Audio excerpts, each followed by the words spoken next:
Daerah Kubro Banten, Habib Rizik Syihab menyatakan kepada Pak Kapolres waktu itu, ada Kapolres soalnya. Ya, kalau Pak Kapolres hadir di sana, Pak, bukan berarti dia sepakat, tapi sebagai aparat negara itu netral. Beliau atas nama negara wajib hadir untuk memastikan kegiatan itu aman. Itu maksudnya agar tidak terjadi kerusuhan, kericuhan dan lain sebagainya. Bukan berarti dia sepakat. Dia ngomong sama Pak Kapolres, apa kata dia? Tangkap semua begal-begal massa. Istilahnya tangkap. Jadi dorong polisi agar orang yang menyatakan Mbak Alwi itu bukan cucu Nabi itu ditangkap. Hari ini ingin saya sampaikan, justru kita ini dihadapkan dengan fakta. Apa faktanya? Orang-orang yang ngaku-ngaku cucu Nabi di Indonesia hari ini, gerombolan Bani Ba'al, mereka semua sudah terbukti bukan keturunan Nabi. Ini harus kita ketahui. Sudah terbukti bukan keturunan Nabi. Pertama, berdasarkan kitab nasab, ada orang yang namanya Ubaid, diklaim sebagai anaknya Ahmad, Imam Ahmad bin Isa. Padahal dalam catatan kitab nasab sama sekali tidak ada yang namanya Ubaidillah. Nama Ubaidillah baru muncul 5 abad setengah kemudian. Umpami nih Pak, umpami kalau saya sekarang ngaku anak Soekarno, nama saya Suparman Soekarno Putra, jenengan percaya nggak? Ya enggak lah. Emang siapa Suparman, mirip-mirip enggak sama Megawati ya. Artinya memang sekarang saja begitu, apatah lagi ini sudah 5 abad setengah, 550 tahun, semakin lamanya. Orang mati mah tulang udah nggak ada lagi tuh Pak, udah hancur semua itu, udah nggak ada bekasnya lagi tuh fosilnya. Tiba-tiba ada yang begitu, maka berdasarkan kitab nasab mereka bukan cucu Nabi. Berdasarkan kitab tarikh sejarah mereka bukan cucu Nabi. Dan berdasarkan tes DNA mereka justru YDNA, asal usul DNA haplogrupnya G. Karena kalau dia cucu Nabi nggak boleh G, dia harus J1. Karena J1 haplogrupnya Nabi Ibrahim, Nabi Ismail, Nabi Ishak alaihi wassalam. Ini kalau orang ngaku cucu Nabi tapi haplogrupnya G, dia bohong. Secara ilmiah, saintif, ini ilmu Allah loh Pak. Itu ayat kauniyah, itu DNA itu bisa dipastikan 100% tanpa kurang. Kalau DNA-nya G, sama sekali bukan zuriat Nabi. Itu etnis Yahudi Hazari, Yahudi Askenazi dari bangsa Eropa Kaukasia, yang memang hijrah ke Yaman di masa lampau. Ketika Islam datang, mereka kemudian masuk Islam. Maka dari itu, lalu mengapa orang kemudian mengaku-ngaku cucu Nabi? Pasti ada yang dia inginkan Pak. Apa itu? Privilege. Ada hak istimewa. Zaman sekarang enak, jadi anak Pak Kades enak, anak Pak Kades. Jadi anak kiai enak, Gus. Makanya santri-santri di pondok saya itu sering saya tegur, karena suka mencium tangan anak saya. Anak saya itu masih umur 8-9 tahun Pak. Kalau diciumi sama kakak-kakaknya kangkang santri itu, saya takut anak saya itu besar kepala ngelunjak itu nantinya. Karena privilege anak kiai, orang manjangnya Gus cium tangannya. Kata saya jangan dicium tangannya. Umur kalian lebih tua dari dia, dia yang suruh cium tangan. Jadi anak wali kota enak sekarang, jadi anak bupati enak, jadi gubernur enak, anak presiden Pak enak, bahkan bisa jadi wakil presiden, kan begitu, privilege. Nah ini orang nggak tanggung-tanggung, bukan ngaku anak presiden, bukan ngaku anak gubernur, ngaku cucung Nabi. Cucung Nabi Pak, kita mah takut kualat itu kalau ngaku cucung Nabi. Nah saya ingin sampaikan, sudah ada hadisnya dari Nabi.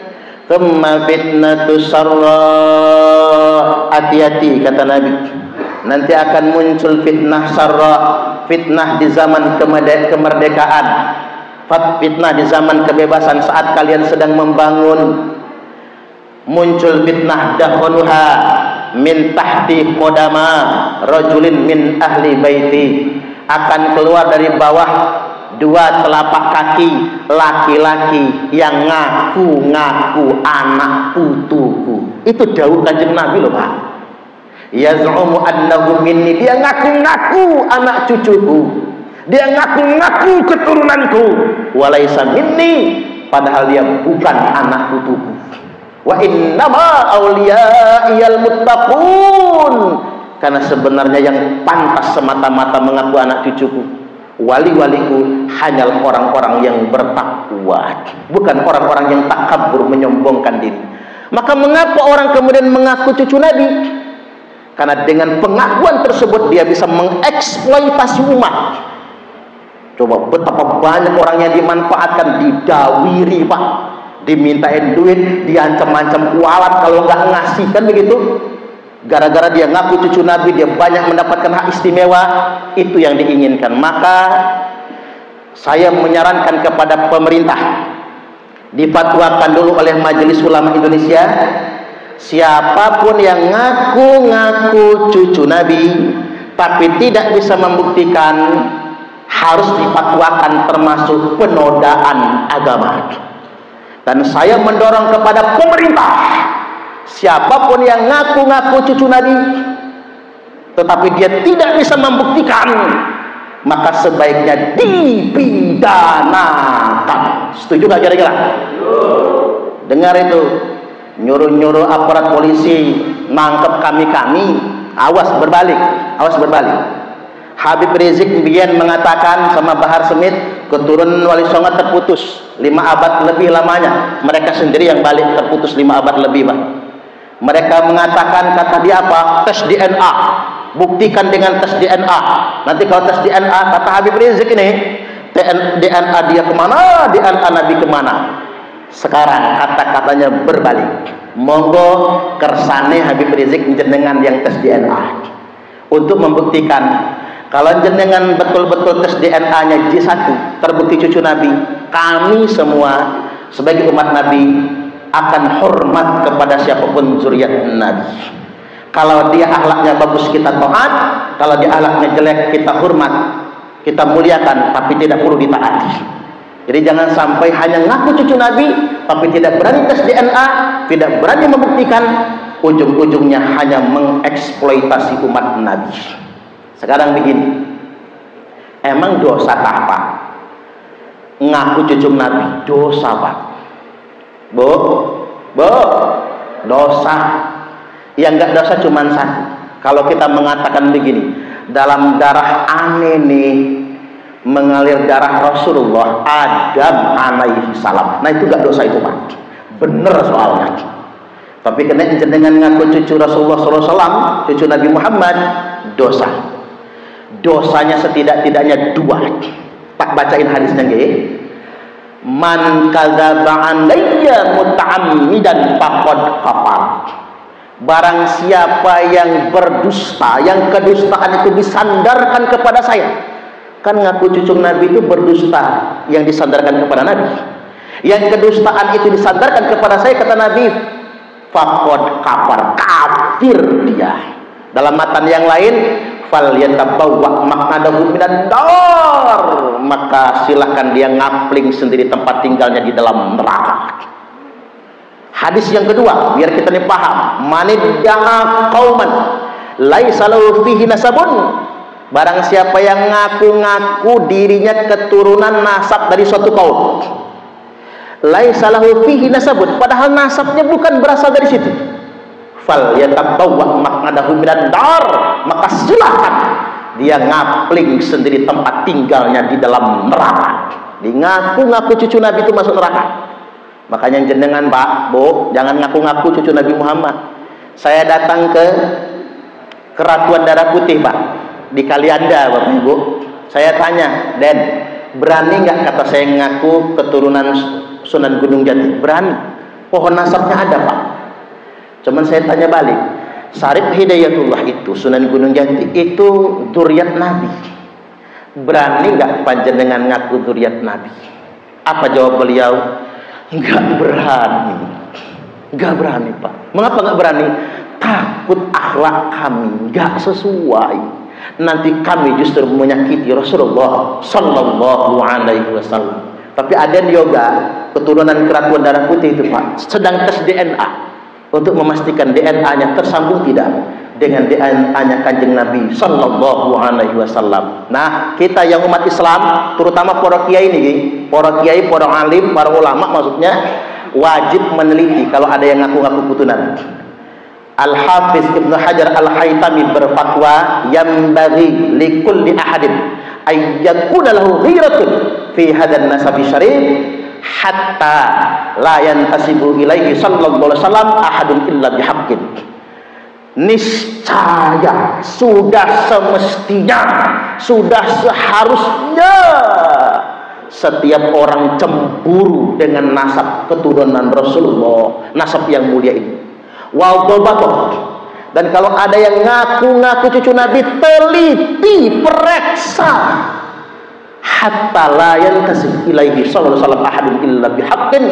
Periksa dia sampai tidak ada satupun lagi yang berani ngaku-ngaku putunya Kanjeng Nabi, cucunya Nabi, kecuali dengan bukti yang benar. Ini penting untuk benar-benar kita garis bawahi. Baik, saya lanjutkan, dipercepat saja. Yang berikutnya, Habib itu walaupun ahli maksiat, matinya husnul khotimah. Sedangkan kiai, kalau dia benci Habib, walaupun dia alim, walaupun santrinya banyak, maka matinya su'ul khotimah. Pak, ini ngalah-ngalahin Kanjeng Nabi nih. Ini kan fakta. Kuping kita kan dengar semua kan? Ada semua jejak digitalnya di YouTube. Saya ingin katakan, ini sesat kalimat ini. Ini doktrin yang menyimpang. Mengapa saya katakan menyimpang? Bertentangan dengan ajaran Islam. Kalau doktrin para Bani Ba'alwi ini kita pertahankan, Bapak Ibu, rusak agama. Percayalah kali kulon, rusak, hancur agama ini, Pak. Islam tidak akan menjadi agama rahmatan lil alamin lagi. Ini bertentangan dengan sabda Nabi. Apa sabda Nabi? Nabi sallallahu alaihi wasallam bersabda, "Ya ma'syara Quraisyin, wahai orang-orang Quraisy," kata Nabi, "saya," kata Nabi, "tidak bisa menolong kalian sedikit pun kalau kalian tidak bertakwa kepada Allah Subhanahu wa taala." Nabi nyebut kepada Bani Quraisy. Bani Quraisy berarti sukunya Nabi. Kemudian yang berikutnya, ya Bani Abdi Manaf, wahai keturunan Mbah Abdi Manaf, saya Muhammad, kata Nabi, tidak bisa menolong kalian sedikit pun kalau kalian tidak bertakwa kepada Allah. La ughni ankum minallahi syai'an. Kalau Nabi ngomongin Bani Abdi Manaf, Pak, berarti Nabi bicara tentang klan keluarga, marga. Selanjutnya Nabi bersabda, "Ya Abbas, wahai Abbas," paman Nabi, udah masuk ke keluarga ini, Pak.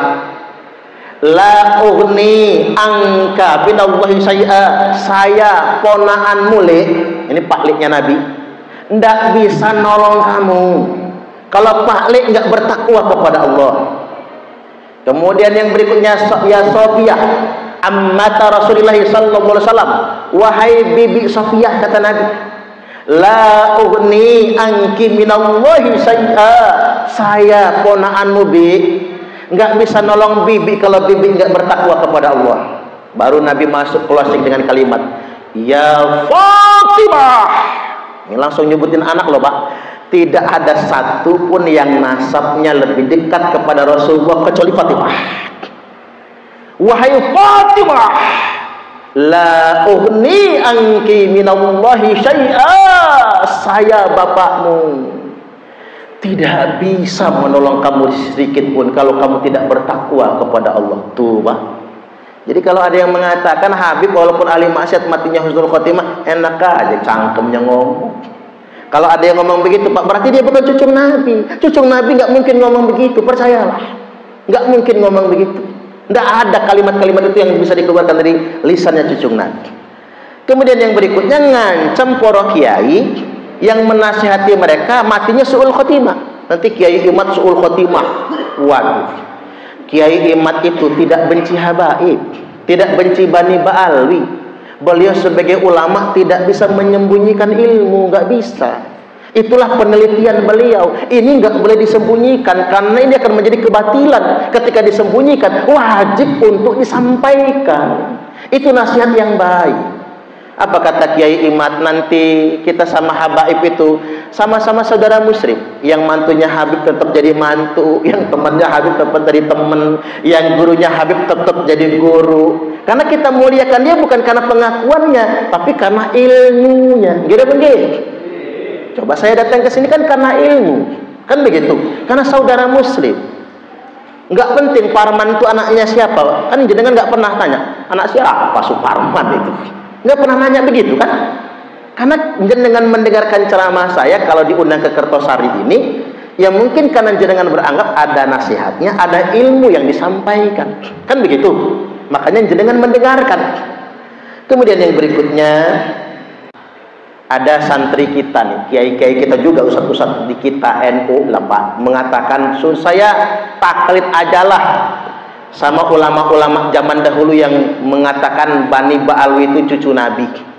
Saya ingin tegaskan begini, tidak ada satupun ulama yang mengisbat Bani Ba'alwi itu zuriat Nabi, nggak ada.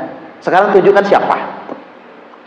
Hadratus Syekh Kiai Haji Hasyim Asy'ari nggak pernah mengisbat. Karena kalau isbat, Bapak Ibu, penetapan harus bidalil wal hujjah. Itu harus pakai dalil dan hujjah. Saya menetapkan Bani Ba'alwi adalah keturunan Nabi dengan hujjah, diuraikan hujjah. Itu yang disebut dengan isbat. Tidak ada satupun Syekh Nawawi Al-Jawi Al-Bantani, nggak ada. Beliau mengisbat. Ini saya ingin tegaskan, taklid itu dengan isbat. Kalau nggak ada yang isbat, berarti ulama zaman dahulu cuman husnuzon, cuman berbaik sangka. Husnuzon itu bukan hujjah. Makanya at-taqlidu ba'da zuhuril hujjati wad dalili haramun.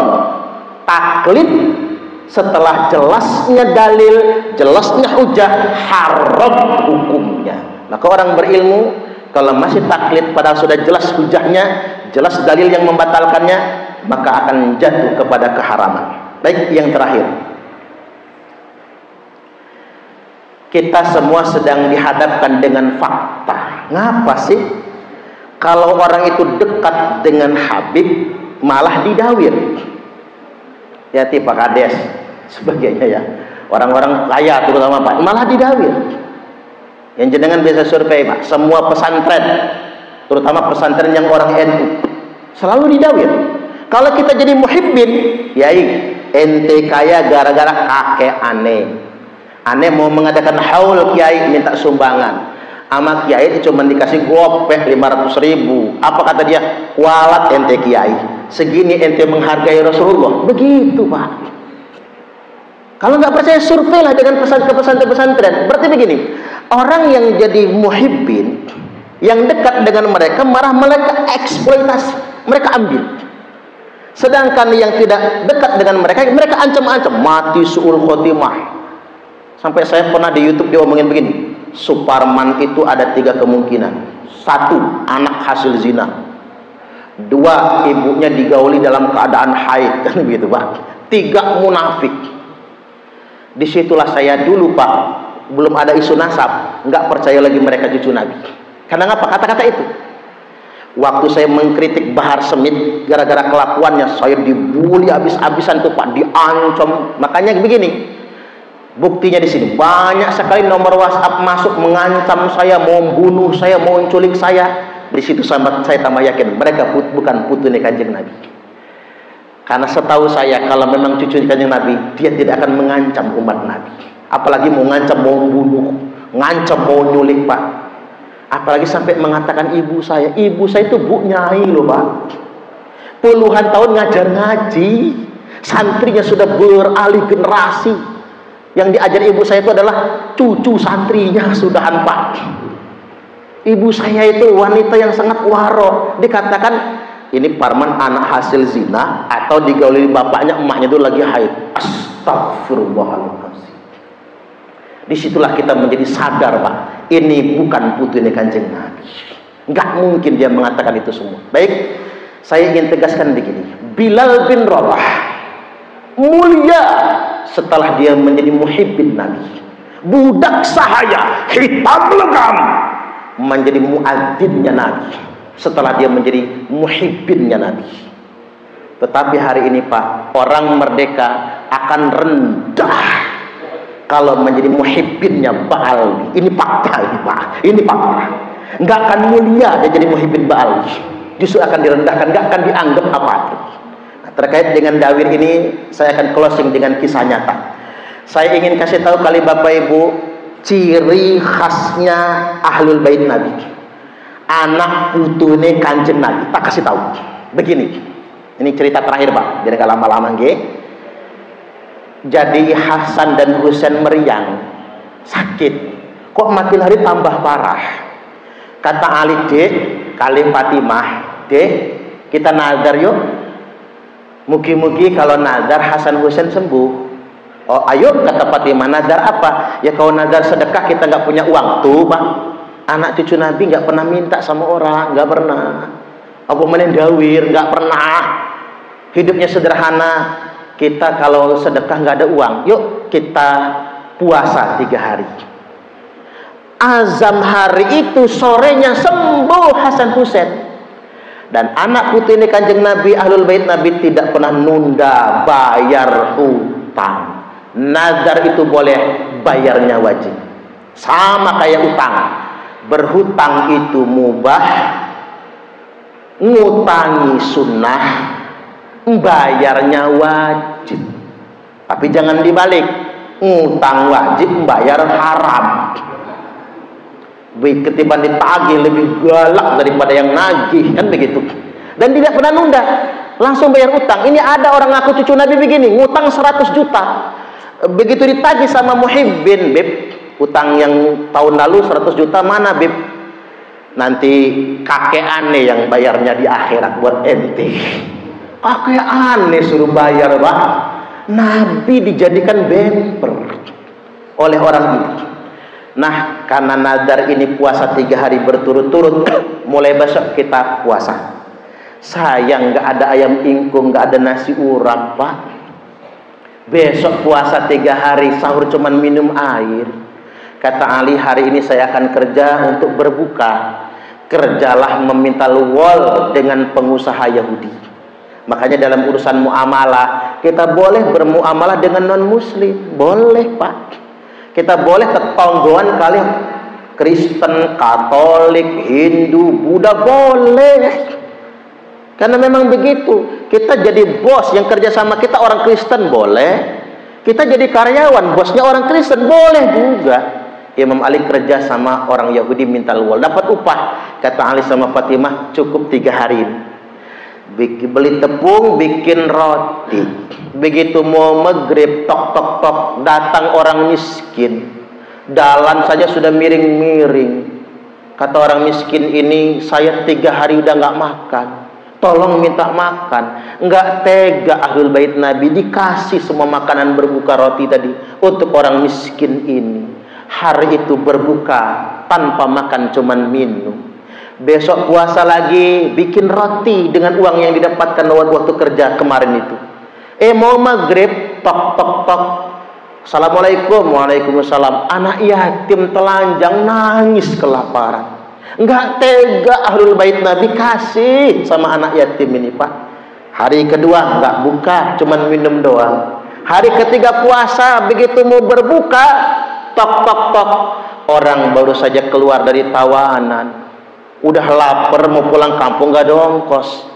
Oleh Imam Ali dikasih semua. 3 hari 3 malam enggak makan kecuali minum, puasa, berbuka dan sahur cuman dengan air saja. Kata Ali, Fatimah, Dek, yuk kita ke rumah mbahnya Hasan Husain. Oh, nyambung Fatimah. Kalau mbah hanya punya makanan di situ, kita numpang makan yuk, hayu kata Fatimah.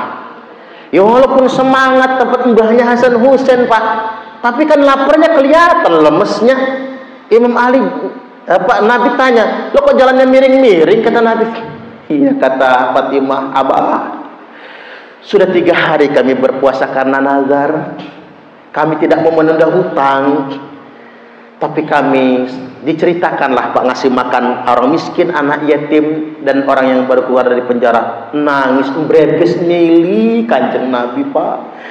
Lagi berebes mili, turun firman Allah khusus buat Ali, buat Fatimah, buat Hasan dan Husain.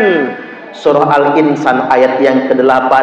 A'udzu billahi minasyaitonir rajim. Wa yut'imuna at-ta'ama 'ala hubbihi miskinan wa yatiman wa asira.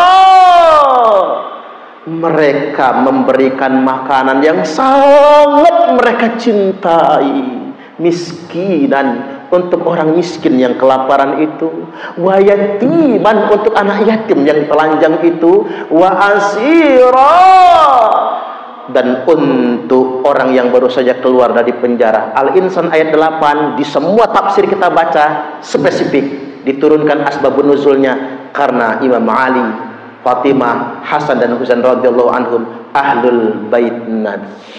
Itulah ahlul bait Nabi yang zuruna ilal ummati bi'ainir rahmah, memandang umat ini dengan pandangan kasih sayang. Jadi ciri pokok ahlul bait Nabi Bapak Ibu, dia akan memandang umat Nabi dengan pandangan kasih sayang. Dia tidak akan numpahi umat Nabi, dia tidak akan memaki umat Nabi, dia tidak akan ngancam-ngancam umat Nabi, dia tidak akan marah-marah kepada umat Nabi. Dan apa yang dia cintai, ana hubbihi, apa yang dia cintai kita minta dikasih. Makanya saya nggak mau ngaku anak cucunya Kanjeng Nabi Pak. Nanti dengan minta jas putih saya harus saya kasih. Minta jas kerennya Kiai Ahmad Nur Somad harus dikasih. Minta peci harus dikasih. Minta mobil ngapura nggih. Anak putune Kanjeng Nabi kalau punya Alphard diminta oleh Pak Yai Ali Sobirin harus ngasih untuk kebutuhan santri. Makanya jenengan gak usah ngaku anak putune Kanjeng Nabi, nanti gak bisa niru ahlul bait Nabi. Karena anak putune Kanjeng Nabi tidak akan mungkin dawir kepada umat. Haram menerima zakat, tidak boleh menerima sedekah. Justru apa yang dia cintai akan dia berikan kepada umat. Ya, segitu saja dulu Bapak Ibu apa yang saya sampaikan malam ini. Singkatnya, kesimpulannya begini Pak, sudah sahih bihaqil yakin, dengan benar-benar keyakinan yang hak. Bani Ba'alwi yang ngaku-ngaku cucu Kanjeng Nabi di Indonesia ini sampai detik ini tidak terbukti sebagai anak cucu Nabi. Tapi ingat, jangan benci beliau-beliau. Beliau adalah saudara muslim kita juga, tetap menjadi teman yang baik. Kalau beliau ulama, beliau tetap menjadi guru bagi kita semua. Wallahul muwaffiq ila aqwamit thoriq. Wassalamualaikum warahmatullahi wabarakatuh.